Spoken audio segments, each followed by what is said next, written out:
Natural selection किसका? Natural selection किसका हो गया? इसका हो गया नेचुरल सिलेक्शन। एनवायरनमेंट ने किसको फेवर कर दिया? जी हाँ, इसको फेवर कर दिया। क्यों फेवर कर दिया? क्योंकि ये सारी दुख तकलीफें इस एनवायरनमेंट की झेल कर भी जिंदा रह गया, तो इसका हो गया नेचुरल सिलेक्शन। अगला पोस्टुलेट भी यही है, नेचुरल सिलेक्शन। अगला पोस्टुलेट क्या है बेटा? Natural selection. नंबर थर्ड, इन्हें क्या कहोगे? नेचुरल सिलेक्शन हो गया। और एक बार नेचुरल सिलेक्शन हो गया, बात खत्म। हाँ जी, बात खत्म। ऐसे काम करता है नेचुरल सिलेक्शन, ये है इसका तरीका। और जब कभी भी ऐसा होगा तो क्या देखने को मिलेगा? जब कभी भी ऐसा होगा तो देखने को मिलेगा कुछ यूनिक प्रकार के वेरिएंट्स या कुछ यूनिक प्रकार के कैरेक्टर कंटेनिंग लोगों को, क्योंकि वो जिंदा रहेंगे, रिप्रोड्यूस करेंगे, तो आने वाली जनरेशन में सिर्फ और सिर्फ वही वेरिएशन रहेगा, एक यूनिक प्रकार का वेरिएशन। ठीक, तो what is natural selection? Natural selection लिखिएगा। नेचुरल सिलेक्शन कई बार लिखा जाता है या कई बार इसी के लिए एक टर्म यूज होता है, survival of the fittest. Survival of the fittest, कई बार इस टर्म का भी इस्तेमाल होता है। तो कौन जिंदा रहेगा? जो फिट होगा। फिट होगा मतलब फेवरेबल वेरिएशन वाला होगा। फेवरेबल वेरिएशन वाला होगा मतलब उस प्रेजेंट एनवायरनमेंट में इसी तरीके से जिंदा रह गया, रिप्रोड्यूस कर गया, मतलब वो उसके लिए फिट है। ठीक, तो what is natural selection? The selection of individuals, selection of individuals with favorable variations, according to the need of environment, according to the need of environment. जो भी एनवायरनमेंट है उस एनवायरनमेंट की जरूरत के हिसाब से जिसके पास भी फेवरेबल वेरिएशन थे उनका सिलेक्शन हो जाना, उनका जिंदा रह जाना, ये क्या है? Natural selection. कहते हैं कि देखो भाई, नेचर ने सिलेक्ट कर लिया, इसको फायदा हो गया, दैट्स इट। और ये इवेंट एक जनरेशन नहीं, कई जनरेशन चलेगा। तो ये इवेंट पहले हुआ किसी एक पॉपुलेशन में, है ना, कोई एक पॉपुलेशन थी, उस पॉपुलेशन में ये प्रोसेस की शुरुआत हुई। ठीक, जैसे पॉपुलेशन इवॉल्व होती है, डार्विन ऐसा नहीं कहते। डार्विन कहते हैं कि क्या इवॉल्व होता है? ऑर्गेनिज्म। क्या कहते हैं? ऑर्गेनिज्म इवॉल्व होता है। ठीक, ये नहीं कहते, या स्पीशीज इवॉल्व होता है, ये नहीं कहते पॉपुलेशन इवॉल्व हो रहा है। तो ऑर्गेनिज्म के अंदर ये रिप्रोड्यूस करेगा, इस प्रकार से वेरिएशंस होंगे, वेरिएशंस की वजह से अब नेचुरल सिलेक्शन काम करेगा, तो उसकी वजह से आएगी जनरेशन 1। देखो जनरेशन 1 आ गई, जनरेशन 1 के साथ भी वही सब कुछ होगा, और फिर आएगी जनरेशन 2, और फिर ऐसे ही जनरेशन 3, ऐसे ही बात आगे बढ़ती जाएगी, ऐसी बात आगे बढ़ती जाएगी। हर जनरेशन में कोई एक यूनिक प्रकार का वेरिएंट सिलेक्ट हो जाएगा बिकॉज ऑफ नेचुरल सिलेक्शन। और जब कोई एक फेवरेबल या एक यूनिक प्रकार का वेरिएंट सिलेक्ट होगा तो समय के साथ देखो धीरे धीरे क्या आता जाएगा, जनरेशन टू जनरेशन क्या होगा भाई? नेचुरल सिलेक्शन काम कर रहा है, नेचुरल सिलेक्शन काम कर रहा है, नेचुरल सिलेक्शन काम कर रहा है। Accumulation of, it will leads to the accumulation of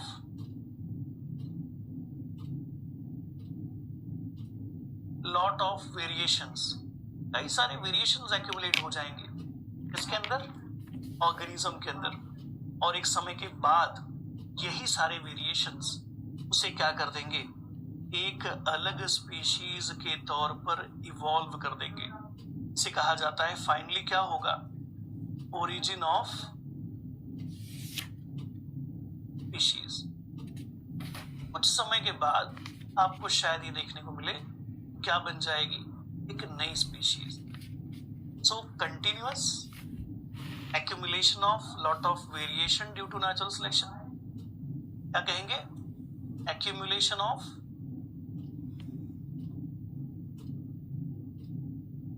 lot of variations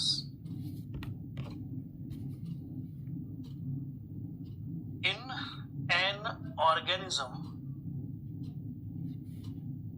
due to natural selection will leads to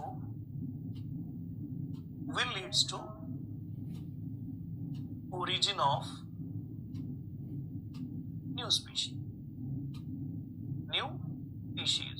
तरीके से क्या बन जाएंगी? समय के साथ नई स्पीशीज बन जाएंगी। समय के साथ इस प्रकार से नई स्पीशीज बन जाएंगी। लीजिए, ये तरीका है एवोल्यूशन के काम करने का, ऐसे बनती है नई स्पीशीज। तो यही बात तो मैं कह रहा था उस समय पहले, यहाँ पर भी, इस जगह पर भी ऐसे होती है नई स्पीशीज बनना, ऐसे नई स्पीशीज बनती है ना। समय के साथ वेरिएशन एक्यूमुलेट होते रहते हैं, एक टाइम के बाद वो दो नई स्पीशीज में डाइवर्ज हो जाते हैं और काम बढ़ता रहता है। ये तरीका है नई स्पीशीज बनने का, और यही एक्सप्लेन करने की कोशिश किसकी दिखती है? डार्विन की। ये है नेचुरल सिलेक्शन की थियरी। तो the new species is get evolved due to the natural selection. अब किसी को कोई बात ना समझे तो मुझसे पूछ लो बेटा, कोई बात ना समझी हो तो मुझसे पूछो।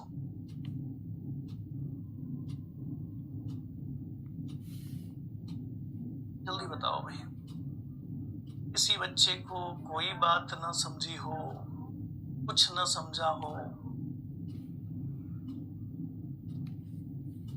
हाँ जी, जल्दी बताना।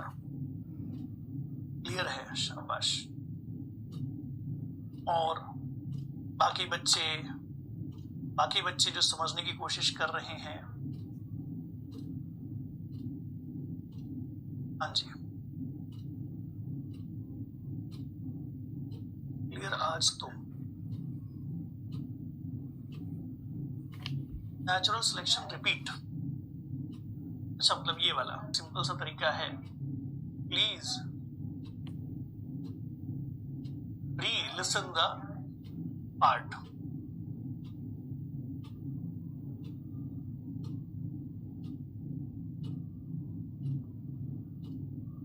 बेटा फोकस मत करो ना बैकग्राउंड नॉइज पे, फोकस ही मत करो, मेरी आवाज पे फोकस करो। वेरिएबल वेरिएशन एक बार बता दो।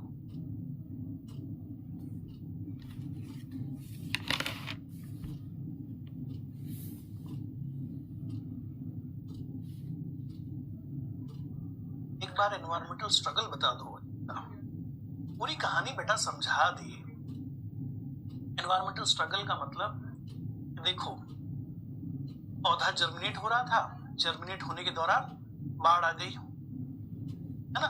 पौधा जर्मिनेट हो रहा था बेचारा, और जर्मिनेशन के दौरान बाढ़ आ गई तो फिर ये तो एनवायरमेंटल स्ट्रगल हुआ उसके लिए। पौधा जर्मिनेट हो रहा था, बहुत जोर की बरसात हो गई, बेचारा बह गया, सड़ गया। पौधा बेचारा जर्मिनेट हो रहा था, एक बहुत बड़ा सूखा पड़ गया। इस एनवायरमेंटल स्ट्रगल है,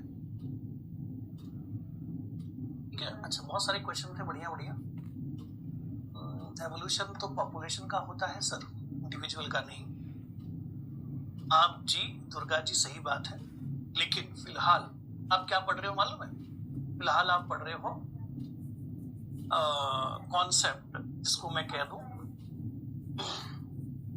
डार्विनियन कॉन्सेप्ट। और डार्विन ने कभी नहीं कहा कि पॉपुलेशन इवॉल्व होती है। तो बाद में पॉपुलेशन जेनेटिक्स का धन्यवाद करें, न्यू डार्विनियन कॉन्सेप्ट की को धन्यवाद करें कि सही किया गया, करेक्ट किया गया इस बात को। वे स्पीशीज नहीं, इंडिविजुअल नहीं, बल्कि पॉपुलेशन इवॉल्व होती, ठीक है।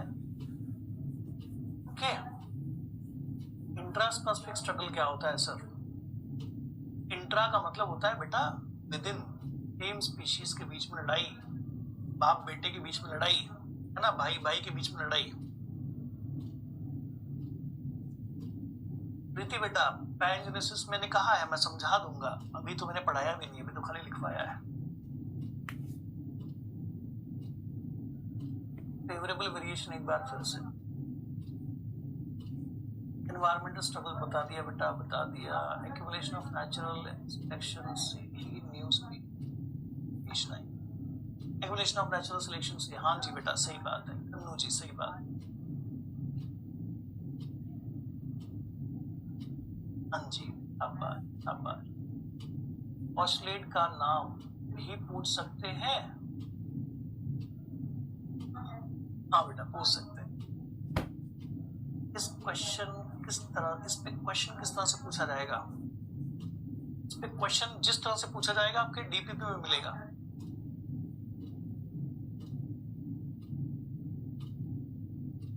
मुझे तो बैकग्राउंड नहीं दे रही है।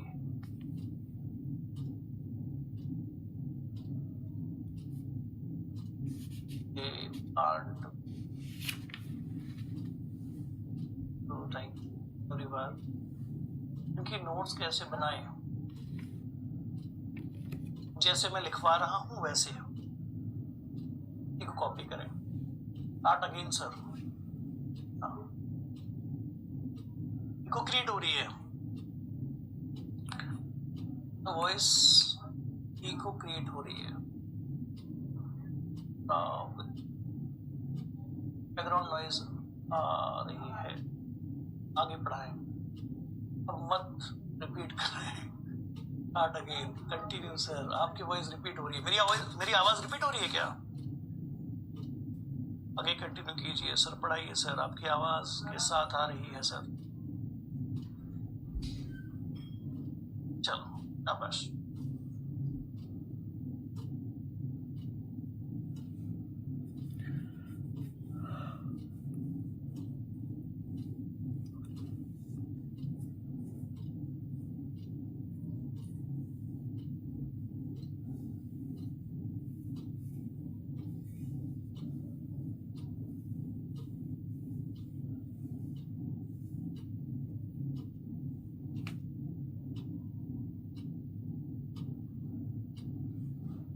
चलो आगे बढ़ते हैं।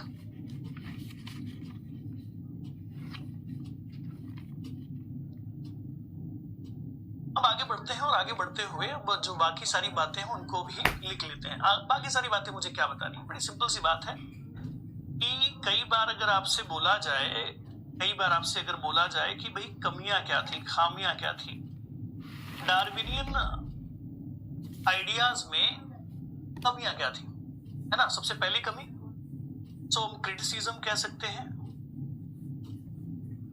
क्रिटिसिज्म।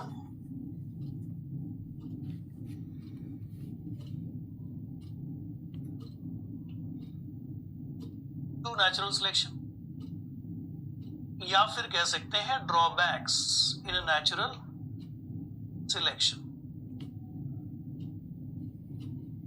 है ना। क्रिटिसिज्म टू नेचुरल सिलेक्शन कह दो, या फिर क्या कह दो, या फिर आप कह दो कि ड्रॉबैक्स ऑफ नेचुरल सिलेक्शन। क्या कहने की कोशिश है, बड़ी सिंपल सी कोशिश है कि डार्विन ने ये तो कहा कि सर्वाइवल ऑफ द फिटेस्ट होता है, बट क्या नहीं कहा अराइवल ऑफ द फिटेस्ट कैसे होता है। तो इसको लिखते हैं Darwinism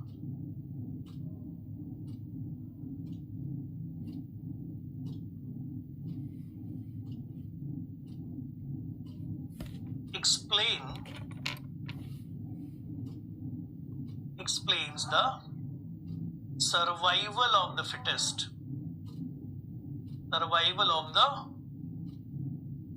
fittest, but not arrival of the fittest, arrival of the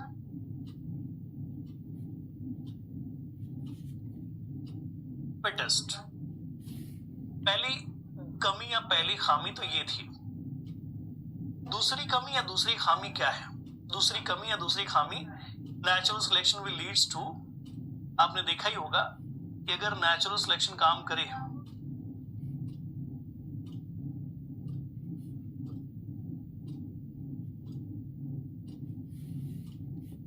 natural selection will leads to, जी हाँ, decrease in a population, decrease in a population,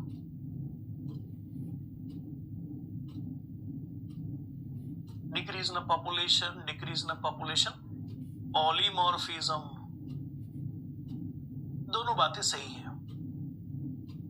तो इसका मीनिंग क्या है, इसका मतलब क्या है वो समझिए। मतलब बड़ा सिंपल सा है, ओके। सो मतलब बड़ा सिंपल सा है। क्या मतलब है बेटा? देखो, पहली वाली बात ये बताता हूं कि ये तो कहा गया कि भाई जिंदा वही रहेगा जिसके पास फेवरेबल वेरिएशन होंगे, लेकिन फेवरेबल वेरिएशन क्या होते हैं इसका कोई जवाब नहीं था। डार्विन के पास भी नहीं था, तो मैं क्या दूं आपको जवाब, है ना? तो किसी ने क्वेश्चन पूछा था, सर फेवरेबल वेरिएशन क्या? बेटा डार्विन को भी नहीं पता था कि फेवरेबल वेरिएशन क्या होता है। मुझे भी अभी नहीं पता है। जब मैं आगे बढ़ूंगा कॉन्सेप्ट में तो मैं आपको समझा दूंगा। अभी नहीं समझा सकता, नहीं तो आप गलत जगह पर गलत जानकारी नोट डाउन कर लोगे। ठीक है? फेवरेबल वेरिएशन को डार्विन ऐसे कहते हैं कि कोई ऐसी स्पीशीज जिसके पास क्षमता है उस कंडीशन में जिंदा रह पाने की, उस कंडीशन में रिप्रोड्यूस कर पाने की। यहां फिटनेस से हमारा मतलब है रिलेटिव सर्वाइवल, रिलेटिव रिप्रोडक्शन। अगर कोई स्पीशीज किसी सेट ऑफ एनवायरमेंटल कंडीशन में जिंदा रहने की संभावना ज्यादा रखता है, रिप्रोड्यूस करने की संभावना ज्यादा रखता है, वो ज्यादा फिट है। ये मतलब है फिटनेस का। ठीक है? लेकिन यहां पर फेवरेबल वेरिएशन और क्या होता है, कैसे आता है, इसके बारे में कोई बात डार्विनिज्म में नहीं मिलती, है ना? कि कोई कैसे ज्यादा बेहतर हो सकता है, ये वेरिएशन कैसे आ जाते हैं, क्या वजह है, इसके बारे में कोई जानकारी नहीं।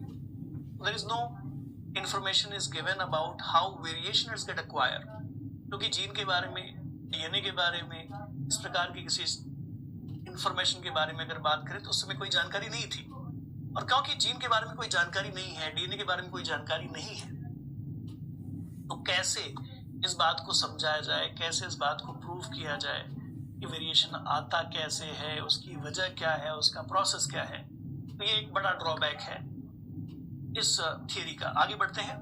Natural selection will leads to the decrease in a population polymorphism. क्या होता है? देखो, 1000 बच्चों का जन्म हुआ, सभी में कोई ना कोई जेनेटिक वेरिएशन होगा, कोई ना कोई फर्क होगा। जैसे कि आपके भाई बहन आपके जैसे हूबहू नहीं दिखते, आपकी एग्जैक्ट कॉपी नहीं है, थोड़ा बहुत फर्क तो जरूर है। तो ये है पॉलीमॉर्फिज्म। किसी पॉपुलेशन में पॉलीमॉर्फिज्म होता है। अगर वो सेक्सुअली रिप्रोड्यूस कर रहा है तो पॉलीमॉर्फिज्म होना कॉमन सी बात है। लेकिन पॉलीमॉर्फिज्म घटता है, मतलब बहुत सारे लोगों की मौत हो जाती है, कुछ ही लोग जिंदा बचते हैं जब नेचुरल सिलेक्शन काम करता है। तो ये तो ठीक नहीं लगता, ये तो लॉजिकल नहीं लगता, ये कहीं से भी सेटिस्फैक्टरी नहीं लगता कि कोई ऐसा फोर्स जिसकी वजह से लोगों की मौत होती हो। इसका कोई बेटर एक्सप्लेनेशन डार्विनियन थियरी में नहीं दिखता। इसके अलावा और भी कई सारे क्रिटिसिज्म हैं, और भी कई सारे क्या है, ड्रॉबैक्स हैं। फिलहाल आप इन 2 ड्रॉबैक्स के ऊपर चर्चा करेंगे, फोकस करेंगे।